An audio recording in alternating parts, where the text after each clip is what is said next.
Видеонун ылдыйындагы колду басып, жана каналыбыздагы эң туура жазылуучуларыбыздын катарына кошулуп, подписациядан кызыл жазууну басып, жанындагы коңгурочону да баса кетиңиздер. Ленин райондук ички иштер башкармалыгынын ыкчам кызматкерлери тарабынан унаа уурдоого шектүү жаран кармалды. Бул тууралуу ШИИБдин басма сөз кызматы билдирди. 2022 жылдын 27 январында Борбор калаанын тургуну МА 16 январда караган түнү саат 00 чамасында Кошкор көчөсүндөгү автосалонунун ичине белгисиз адам киргенин, ал салондогу Toyota Prius үлгүсүндөгү унааны айдап из жашырып кеткенин айтып, ага чара көрүү өтүнүчү менен кайрылган. Бул фактыны Ленин райондук милициясы каттап, автотранспорт каражатын уурдоо боюнча кылмыш иши козгогон.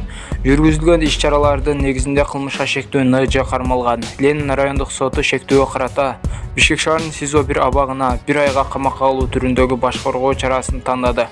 Иликтөө иштеринин жүрүшүндө уурдалган унаа Ленин районунун аймагынан табылып, арыз ээсине кайтарылып берилген. Учурда кылмышка шектүүнүн башка ушул сыяктуу кылмыштарга катыштыгы бар экендиги аныктоо боюнча ыкчам иликтөө иш-чаралары жүрүп жатат. Президент Садыр Жапаров менен Си Цзиньпиндин жолугушуусунун жыйынтыгы боюнча биргелешкен билдирүү кабыл алынды. Анда бир катар маселелер каралып, анын ичинде кыргыз тарап Кытайга электр энергиясын экспорттоо маселесин изилдөөнү сунуштады. Кытай тарап бул сунушту изилдөөгө даяр экенин билдирди дешет президенттик администрациядан.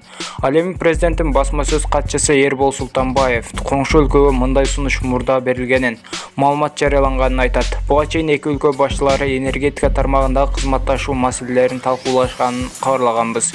Кыргыз тарап электр энергиясын Кытайга экспорттоо вариантын сунуштаган. Өз кезегинде Кытай тарап бул маселени изилдөөгө макул болгон.